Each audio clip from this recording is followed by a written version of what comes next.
রাজনৈতিক দলগুলো তারা একমত হয়েছেন যে সমস্ত বিষয়ে, সেগুলোতে আমরা স্বাক্ষর করেছি পার্লামেন্টের সামনে। এরপরে আবার যখন এই ঐক্যবদ্ধ কমিশনের প্রধান আর রিয়াজ সাহেব, সেই সঙ্গে প্রধান উপদেষ্টাও তারা আবার নতুন করে প্রস্তাবটা দিলেন, সেই প্রস্তাবের মধ্যে দেখা যাচ্ছে যে সেই সনদে যে আমরা সাক্ষাৎ করেছিলাম সেগুলো সেখানে লিপিবদ্ধ হয়।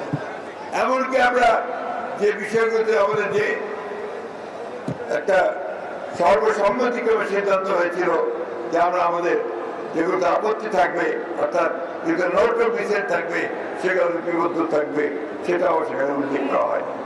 সম্পূর্ণ নতুন করে কিছু চিন্তা ভাবনা নিয়ে আসা হয়েছে। বন্ধুগণ, আমরা সেটা গ্রহণ করিনি, আমরা প্রেস কনফারেন্স করে নিয়ে সেটা করেছি। পরবর্তীকালে আমরা দেখলাম যে হঠাৎ করেই উপদেষ্টা কাউন্সিলের একজন সদস্য তিনি প্রেস কনফারেন্স করে বললেন যে তাদের উপদেষ্টা কাউন্সিলের সিদ্ধান্ত হয়েছে যে 7 দিন সময় দেওয়া হবে রাজনৈতিক দলগুলোকে, তারা নিজের মধ্যে আলোচনা করে সিদ্ধান্ত গ্রহণ করবে। তার এই এতদিন ধরে 7 মাস ধরে যে আপনারা সনদে স্বাক্ষর করার জন্য ঐক্যবদ্ধ কমিশনে বসলেন, সমস্ত সংস্কারের প্রস্তাবগুলোকে আলাপ আলোচনা করলেন, আমাদের প্রতিনিধি থাকলো, সদলগুলোর প্রতিনিধি থাকলো, তাহলে সেটা কি মানে হলো? অসংখ্য টাকা খরচ করে আপনারা সেটা যেটা করলেন, সেটা রাজনৈতিক দলগুলোর কোনোই কিন্তু সমাধান হয়নি। আজকে একটা রাজনৈতিক দল তারা কয়েকটা একটা জোট বানিয়েছে, জোট বানিয়ে তাদেরকে চাপ সৃষ্টি করছে বিভিন্ন ভাবে যে নির্বাচনের আগেই গণভোট হতে হবে। কেন নির্বাচনের আগে গণভোট হতে হবে? আমরা বলেছি যে আমরা গণভোট মানছি, সেই গণভোট নির্বাচনের দিনই হতে হবে।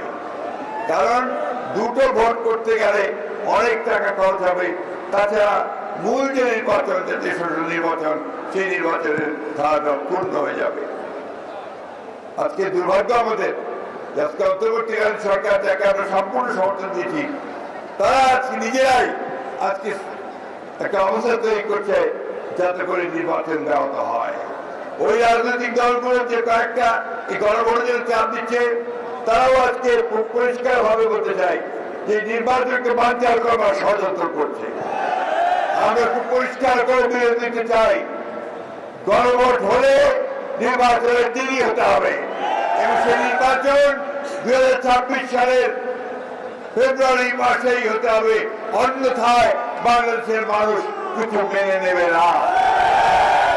বন্ধুগণ, 7 নভেম্বরের চেতনা হচ্ছে গণতন্ত্রের চেতনা। আমাদের জন্ম হয়েছে বিএনপি সংস্কারের মধ্যে দিয়ে।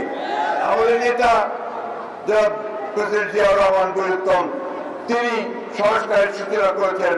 আর আজকে জনাব তারেক রহমান নতুন সংস্কার 31 দফা কর্মসূচি গোটা জাতিকে সামনে এগিয়ে দেওয়ার একটা ব্যাখ্যা দিয়েছেন। আমরা সেই লক্ষ্যে এগিয়ে যাব। আমরা এই নির্বাচনে অংশ নেব এবং ইনশাআল্লাহ এই নির্বাচনের জয়যুক্ত হয়ে আমরা একটা নতুন বাংলাদেশ গড়ে তুলব। আমি যুবক ভাইদেরকে আহ্বান জানাতে চাই, তরুণদেরকে আহ্বান জানাতে চাই যে আসুন, আপনারা যে ত্যাগ স্বীকার করেছেন, আমাদের যে হাজার হাজার নেতা কর্মী মারা গেছে, আমাদের